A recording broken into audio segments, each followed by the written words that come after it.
Salut, j'espère que vous allez tous très très bien. On est mercredi le 22 de juillet 2026.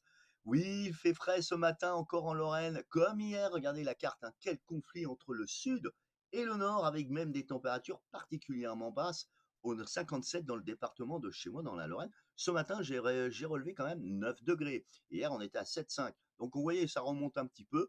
En tout cas, les températures hier étaient encore exécrables au niveau de la Méditerranée, au niveau de la canicule. Eh bien, la bonne nouvelle, ça baisse d'un cran. Et ça, c'est déjà une bonne nouvelle. Regardez les cartes. Et oui, voilà, boum, boum. Ça baisse d'un temps, ça baisse d'un ton plutôt, et les températures seront encore très chaudes, mais plus de vigilance orange pour canicule, y compris pour les orages. Il n'y en a pas aujourd'hui. Et demain, c'est la même chanson. On reprend la même et on recommence. Toujours les mêmes zones pour cette canicule, mais en vigilance jaune. La baisse est notable et donc pas d'orage en vue. Et bien jaune, tout à fait plutôt vert pour l'ensemble du territoire. Seulement, il faut faire attention. Regardez la carte de vigilance pour les risques d'incendie élevé. Malheureusement, des incendies continuent. Le risque d'aggravation persiste et signe en Lorraine, hein. Regardez tous les saules, les feuilles que je prenais dans les mains partent en compote. Vraiment, c'est incroyable ce qui est en train de se déjouer. Tous les glands qui tombent par terre, qui ont tombé l'année dernière, qui ont poussé et ont formé un petit arbuste, sont totalement asséchés. Franchement, la situation, et pourtant on est près du lac de la Madine, eh ben, la situation est extrêmement sensible. Alors attention aux cigarettes, et malheureusement les incendies se multiplient ici ou là, et comme cette photo, là où il y a eu cet incendie, deux pompiers encore une fois ont décédé en réponse d'un retour de flamme. En fait, en gros, le vent, ils luttaient contre l'incendie et le vent a tourné, a renvoyé les flammes contre eux et ils ont été piégés. Et ça, c'est vraiment dramatique, de tels drames en France en 2026. Moi, je sais plus quoi dire quand j'entends tous les discours oxygènes, les discours venant de certains politiques qui sont les doigts écartés sur les sables, qui s'en foutent en fait. Moi, ça me met hors de moi, quoi. Enfin bref, on n'est pas là pour faire de géopolitique, mais en attendant, la situation aujourd'hui, eh bien, regardez, les nuages continuent à baisser, à arriver par le nord-ouest, par le nord-est, enfin le nord en particulier, ce flux de nord qui ne cesse, même s'il rafraîchit l'atmosphère, eh bien voilà, on avait dit la semaine dernière que ces nuages pourraient apporter un peu de pluie entre mercredi et jeudi. Ben, ces nuages ne porteront aucune goutte, malheureusement possible, peut-être le Haut-de-France et encore aux frontières et c'est tout. Et puis les bouffées remontent par le sud, mais c'est plutôt en Méditerranée, donc du coup il y aura plus d'orage et regardez, il n'y a plus de pluie au-dessus de la France. Donc la situation, comment ça va-t-elle s'évoluer? On a les changements et malheureusement je vais voir, hein, les modèles, hein, ils sont très instables, mais il n'y a rien de bon. Peut-être de la pluie ce week-end et repartir à nouveau dans une situation de chaleur. On va voir si ça se maintient. En tout cas, pour ce mercredi, la météo, comme vous voyez la carte, est plutôt sereine. Toujours ce petit vent de nord-nord-est, hein, il faudra faire attention, y compris le vent du côté du Mistral et de la tramontane qui soufflera, qui pourrait attiser à nouveau les incendies. Et faites attention avec les cigarettes. Mais en tout cas, voilà, des accidents comme ça deviendra de plus en pire récurrent. Mais en tout cas, les températures sont toujours fraîches au nord de la Loire et plus chaudes, même si ça s'atténue au niveau du sud. On voit que la canicule reste au-dessus de la Méditerranée et frappe toutes ces régions-là. Pour l'instant, elle ne remonte pas. Et ça ira pareil pour jeudi 23. Toujours une carte très sympathique. Toujours l'été, l'estival, les températures raisonnables, même si elles remontent un petit peu au nord de la Loire, on devrait repasser les 26-27. Et le sud, ça chauffera, mais en restant normal pour la saison. Regardez, la canicule reste sur l'Espagne. Donc on voit que ça s'améliore au niveau de la Lorraine, enfin tout au moins au nord de la Loire, avec des températures un peu plus élevées. Pour vendredi, on a une goutte froide qui se met en place donc sur du côté des Piémonts des Pyrénées entre l'Espagne et la France. Le flux, regardez, c'est fini le basculement du flux de nord-ouest, c'est plutôt une bouffée une remontée chaude qui reprend de plus belle, avec les températures à la hausse pour vendredi. Et puis, ça reprendra un peu de quelques degrés au niveau de la Méditerranée. Ce petit coup de chaud va se déstabiliser à partir de samedi surtout en Méditerranée, où l'anticyclone qui est toujours posté au-dessus de l'Atlantique, qui contourne le vent dans sans une aiguille d'une montre, rabattra un peu d'un air donc océanique, nord-ouest, et qui fera fraîchir un petit peu ces températures sur les régions de la Bretagne aux Hauts-de-France. Les températures seront plus chaudes sur l'ensemble de l'Est à la Méditerranée. On reprend 1 degré ou 2, mais voilà, ça va être orageux. Attention à ces risques de phénomènes orageux. Bon, pour l'instant, c'est modéré à fort, mais on verra bien. Dimanche, changement radical du temps, dégoulinade d'une perturbation océanique. Est-ce qu'elle va apporter de l'eau? On va voir. La dégradation orageuse s'en va du côté de l'Est, vont s'unir tous les deux, mais en attendant, on voit quand même qu'un changement de temps et chute des températures, plus ou moins, hein, mais en tout cas, l'air chaud restera conditionné sur l'Est et un peu plus frais sur l'Ouest avec cette perturbation. Comment va-t-elle réagir? Est-ce qu'elle va provoquer des orages? Est-ce qu'elle va enfin donner de l'eau? On voit bien que le risque d'eau, c'est plutôt vers les régions belges, allemands, que sur les régions françaises. On attend des pluies plutôt faibles à modérer localement, surtout sur les régions de la Lorraine, qui en a tant besoin.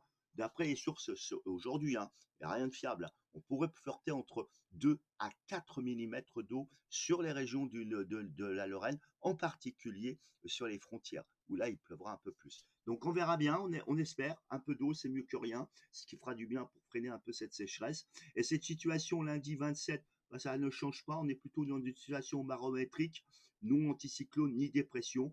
Mais voilà, on ne sait pas très bien ce qui va se passer, on verra bien. Pour l'instant, bon, si on regarde bien la carte, on a les températures qui seront de saison, on va dire en gros, pas plus. La Méditerranée, c'est fini la grosse chaleur. On aura une température régulée, un peu plus tranquille. Et ça remonte un petit peu à partir de mardi 28, où on voit que l'anticyclone, une branche anticyclonique revient. De la manière qu'elle est positionnée, il n'y a pas de gros de flux, mais ça pourrait revenir avec cette goutte froide à nouveau sur l'Espagne, va ramener un peu plus d'air chaud en Méditerranée, ça remonte un peu pour tout le monde. Et puis la suite, on voit que l'anticyclone, le H, il est toujours là. Et boum, c'est reparti mon kiki. On voit de nouveau la chaleur qui reprend du relais.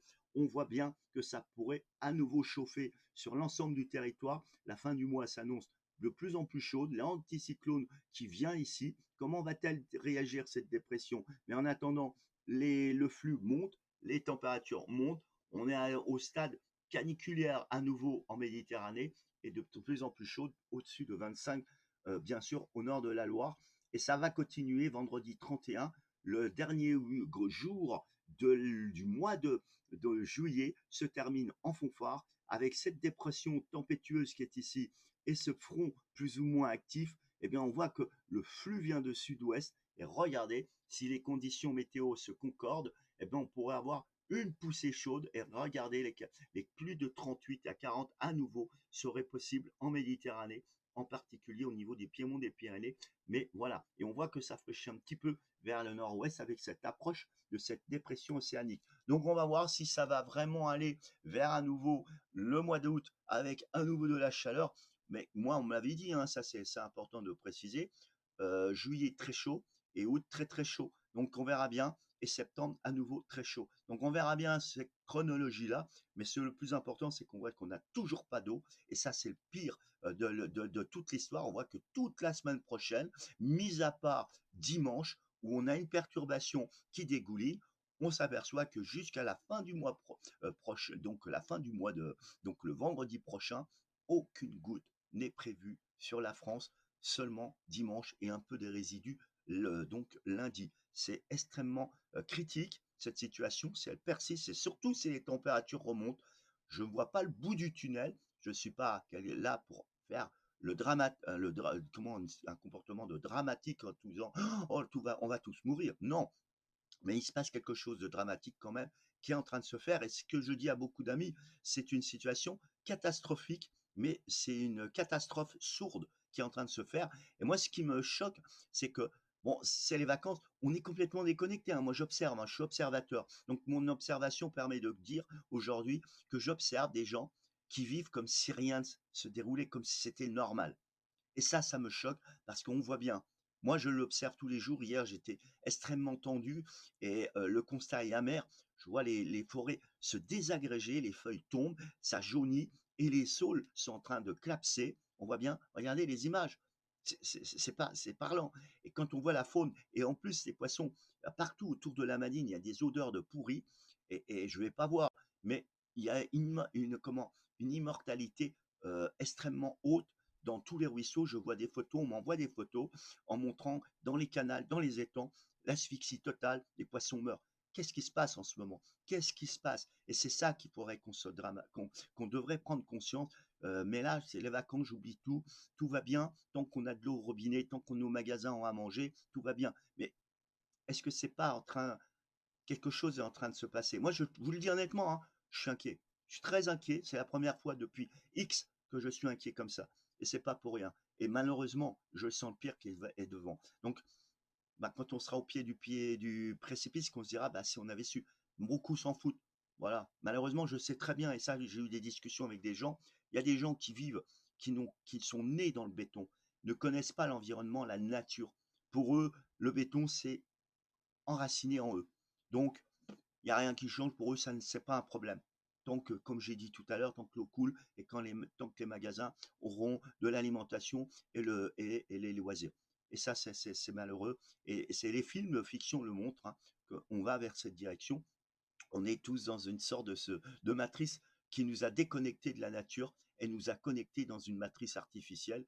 Et pour nous, c'est presque naturel qu'on s'en fout qu'il n'y ait plus de poissons, on s'en fout qu'il n'y ait plus de gibier, on s'en fout. En fait, tout est focalisé sur le pognon, le pognon, le pognon, et comme si c'était ça qui avait créé la planète. Donc, il y a un moment, je pense qu'il faut réagir tous collectivement, parce qu'il ne faut pas oublier que la planète, si elle existe, c'est parce que si elle n'existait pas, plutôt, on ne serait pas là. Et c'est grâce à elle, c'est notre mère, faut pas l'oublier. On respecte nos parents, on respecte papa et maman. Et ben la planète, la Terre, c'est notre maman. Alors pourquoi on la viole? Pourquoi on la respecte pas? Pourquoi on la dénigre comme ça? C'est pathétique. Parce que grâce à elle, on est là. Faut pas l'oublier ça. Voilà ce que j'avais à dire. Bisous à vous tous. Ciao, ciao.